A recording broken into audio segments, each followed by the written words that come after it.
Gigantescas do nosso Brasil, sejam muito bem-vindos ao nosso canal Vasco Vasco. Me chamo Diego Costa e quero deixar você bem informado de tudo aquilo que acontece no nosso gigantesco Vascão da Gama. Beleza, galera?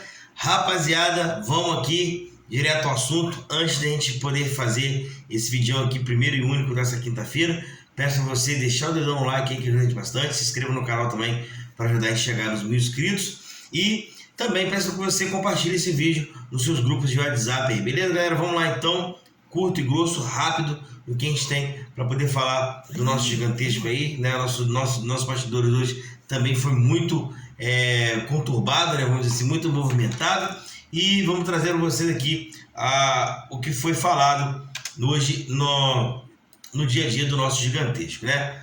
Para começar, notícia boa e não nova, como sempre, a torcida do Vasco encerrou já os seus ingressos contra o Bahia. O seu setor destinado ao ingresso para os torcedores vascaínos, que vai à Fonte Nova poder ver o Vasco, já está esgotado. A torcida do Vasco lá na Bahia já esgotou todos os ingressos. Com isso teremos lá na Bahia carga máxima lá para os torcedores do Vasco, né? Cerca aí de 4, 5 mil pessoas vão estar lá apoiando o nosso gigantesco aí nessa partida muito importante contra o Bahia no domingo, beleza? Próxima notícia aqui: o Vasco está pensando em mandar o seu jogo contra o Fluminense lá no Engenhão. Já tem algumas tratativas aí com os dirigentes alvinegros, apesar da boa relação entre os dois, como sempre teve. Eu não acho uma boa ideia. Por que, Diego, você não acha uma boa ideia?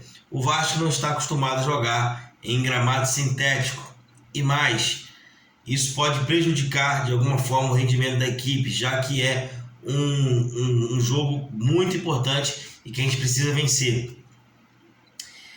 Lembrando que no primeiro turno o Fluminense utilizou da carga única no jogo dele.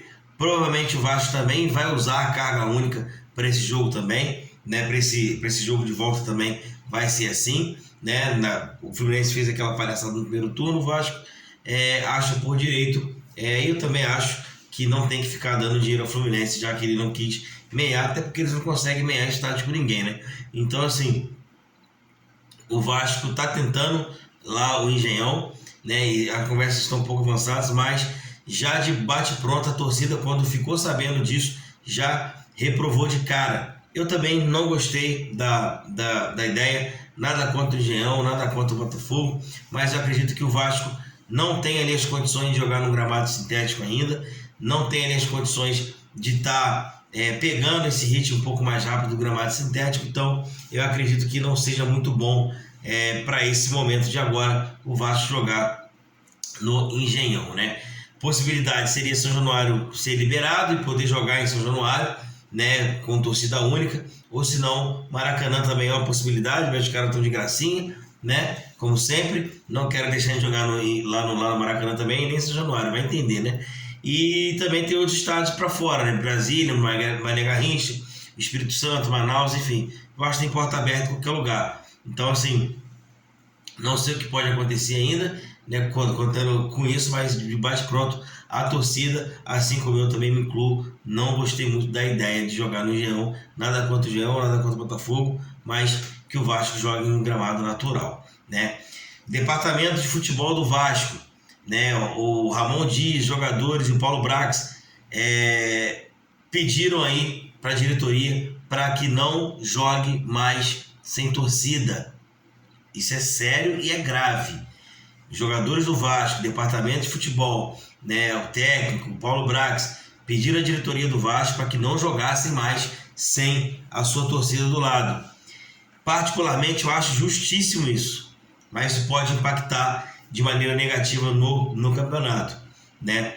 A gente teve lá a decisão do Ministério Público de proibir torcedores em São Januário, coisa que é um absurdo. Já está dando muito o que falar, vou falar disso logo mais à frente no vídeo. Mas os jogadores não querem jogar em São Januário sem torcida, ou qualquer outro lugar sem a sua torcida. Eu acho justíssimo. A gente está num momento muito delicado do campeonato. A gente tem jogos importantes pela frente, no qual se a gente joga sem torcida, a gente não tem tanta força assim. Com a torcida do Vasco por perto, é mais fácil a gente conseguir e apoiar, conseguir ter bons resultados nessas rodadas. Então a gente precisa muito que São Januário seja liberado e que a torcida volte a atuar também em São Januário, né? Acho que esse momento de agora é o momento de estar em casa, a nossa casa é São Januário e do lado da nossa torcida. Por isso eu acredito que esse movimento é muito importante, mas tem que ser tomada a decisão com muita cautela para não ter um problema grave um pouco mais na frente, né? Alguns políticos, né, estão tentando aí com uma reunião com o procurador-geral para tentar ajustar aí o termo de conduta para poder liberar São Januário, né? Até os parlamentares estão se movimentando dessa vez a favor do Vasco, até que enfim também, né? Estão se movimentando ali muito a favor do Vasco por conta dos moradores da Barreira, que tem seus comércios ali no entorno, que são os prejudicados, assim como o Vasco é. Enfim, tudo isso já está acontecendo para que o Vasco possa conseguir voltar a mandar os jogos em São Januário. É muito importante que isso aconteça. Está tendo uma mobilização muito grande no Rio de Janeiro. A torcida se manifestou muito nesses últimos dias, aliás, nessas últimas horas, desde ontem até o momento de agora, né? A torcida vem se movimentando, vem colocando a cara a tapa realmente para poder que tenha São Januário liberado.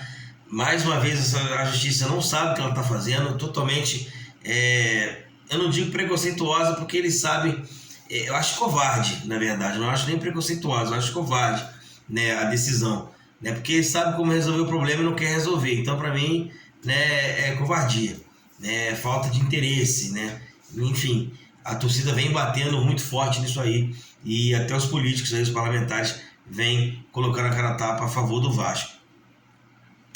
A diretora jurídica do Vasco, Gisele Cabreira, falou dos próximos passos que o Vasco tem que tomar para poder tentar liberar o São Januário o quanto antes, para que a gente possa voltar a atuar dentro de casa.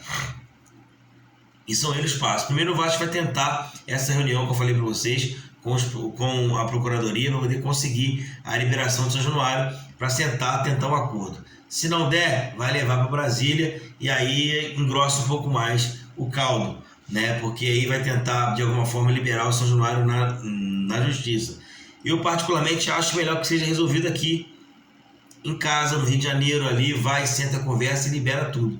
Mas os passos são esses, vai tentar conversar, se não conversar, vai tentar levar para as outras instâncias para poder conseguir ter São Januário ao nosso lado novamente dentro do Campeonato Brasileiro, coisa que já não acontece há mais de 60 dias, e a nossa punição foi de 30 dias só, ou seja, a gente teve a nossa punição duplicada nesse tempo aí, por conta de terceiros aí, que não tem nada a ver com futebol, né? A Justiça Desportiva já liberou, a Prefeitura liberou, o Estado liberou, só esses caras estão segurando aí por algum motivo que a gente não sabe qual que é ainda. Aliás, a gente desconfia, mas a gente não sabe ainda o que pode ser. Com isso, o Lúcio Barbosa, nosso CEO, né, agora do Vasco, que estava fazendo um bom trabalho, que diga-se por sinal, se reuniu com o Eduardo Paes nessa quinta-feira para tentar, de alguma forma, inviabilizar essa liberação do São Januário, né? Tenta aí, de qualquer forma, aí, junto com o secretário de Esportes, né, Guilherme Schneider, para poder tentar liberar São Januário quanto antes, né? Até o governador, pateta do governador Cláudio Castro, falou ali, no meu entender, é algo muito irônico, porque ele é o primeiro a ferrar o Vasco na questão do Maracanã, né? Para mim, ele está fazendo papel de otário, papel de bobo, papel de babaca, desculpa o palavreado, mas eu acho que é isso, que esse papel que ele tá prestando, porque ele é o primeiro a querer ferrar o Vasco. Agora, se está vendo que está tomando uma proporção muito feia para a justiça e não depende dele, ele vai lá e bota a cara a favor do Vasco. Mas quando acontece de tá uma decisão na mão dele, como é a do Maracanã, ele tira o Vasco fora e bota os outros dois inquilinos lá. Então, assim, a gente precisa muito bem ver o que está acontecendo e não acreditar nesses caras. Cláudio Castro é um cara que sempre ferrou o Vasco. Então, preste atenção vocês aí do outro lado da tela.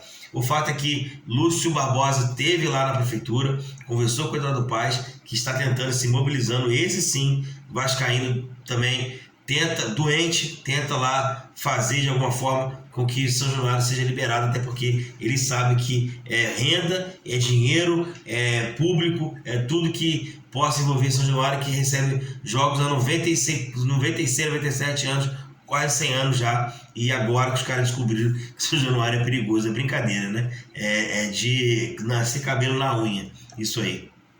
Para encerrar, galera, vou estar lendo para vocês aqui o manifesto do Vasco, que o Vasco soltou na tarde de hoje, após uma reunião que teve lá no Vasco, onde reuniu lideranças da torcida, da diretoria, da associação de moradores, enfim, vou estar lendo aqui o manifesto que foi lançado agora à tarde aqui. Vamos abrir a ata aqui para o manifesto nosso gigantesco. Manifesto pela justiça e pela dignidade. Em um país cujas raízes estão entressaladas como racismo estrutural e outras formas de injustiça, o futebol emerge não apenas como um espelho da sociedade, mas também como um espaço de transformação.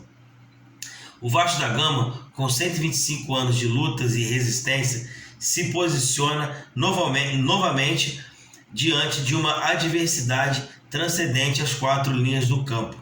A negação do direito de receber vascaínas e vascaínas em nossa casa. São Januário, um estádio quase centenário, que é um bastião do futebol popular em nosso país, onde reina a periferia e a perfeita integração de um clube e seu povo.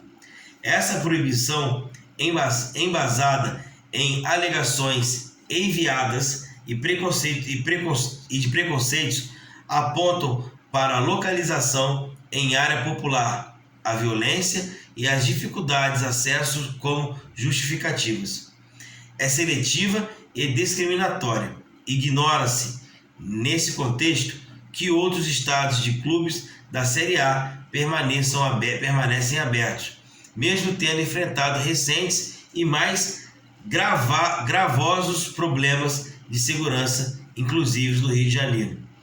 O Vasco da Gama, que já em 1924 proferiu sua resposta histórica, recusando-se a dispensar atletas negros e de origem humildes para participar de competições, vê nessa interdição um eco daqueles tempos sombrios. Interdição prejudica também as comunidades da Barreira do Vasco, do Morro do Tuiuti e do Arará, partes inseparáveis da alma vascaína, cuja saúde econômica e social está atrelada à vida do clube. Temos um orgulho imenso de estarmos enraizados numa área popular da zona norte da cidade.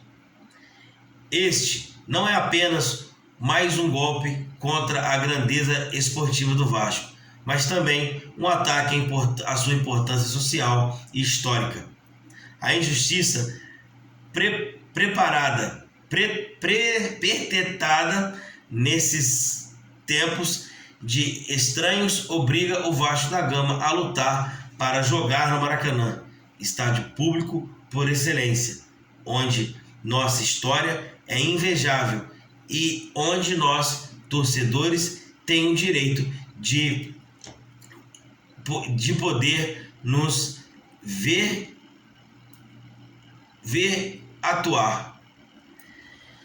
Chega-se a uma inacreditável situação em que se quer ser impedir o Vasco de disputar jogos em suas duas casas, São Januário e Maracanã, imputando ao clube uma desigualdade esportiva nunca vista no Brasil. O Vasco é o único clube dentre os 20 que disputam a principal competição nacional a estar impedido de disputar partidas em sua casa, ao lado de sua torcida. Por decisão, extrapola os aspectos esportivos e o regulamento da competição. O Vasco entra de peito aberto nessa luta. Faz parte do nosso DNA enfrentar e não fugir dos desafios. Confiamos que o Poder Judiciário corrigirá essa discriminação e consonância com os princípios de igualdade e justiça que devem reerguer nossa sociedade. Confiamos também no Ministério Público, de quem sempre fomos parceiros na busca de melhor atender os nossos torcedores. O Vasco da Gama, sua torcida, a Barreira do Vasco, se mantém firmes. Nosso estádio pode estar interditado, mas nosso espírito e nossa voz jamais serão silenciadas. Nossa luta continua. Somos e sempre seremos parte intrínseca da solução para uma nova sociedade mais justa e igualitária. O fechamento de São Januário é um ataque à nossa casa, à nossa alma e contra tudo que acreditamos. Cabe à nossa geração de vascaínos espalhados pelo Brasil e pelo mundo honrar o legado dos nossos fundadores, caminhando juntos com a defesa do nosso estádio, das nossas comunidades e de nossos ideais. Esta não é a única causa apenas do Vasco, mas de todos os desportistas da sociedade. Rio de Janeiro, 31 de agosto de 2023. Então, fica aqui, gente, esse manifesto do Vasco, muito bem elaborado, muito bonito e válido para os dias atuais, para os dias de agora. Então, espero que a justiça sim, e confio que a justiça vai colocar a mão na consciência e vai ver que ela não está sendo justa e vai liberar o nosso estádio para a gente poder voltar a frequentar São Januário. Que isso que eles estão fazendo é uma covardia com o nosso povo e com a nossa gente, e a gente vai resistir mais essa aí. Beleza, galera? Vou ficando por aqui. Deixa aquele likezão que ajuda a gente bastante. Se inscreva no canal também e tamo junto aí. Valeu!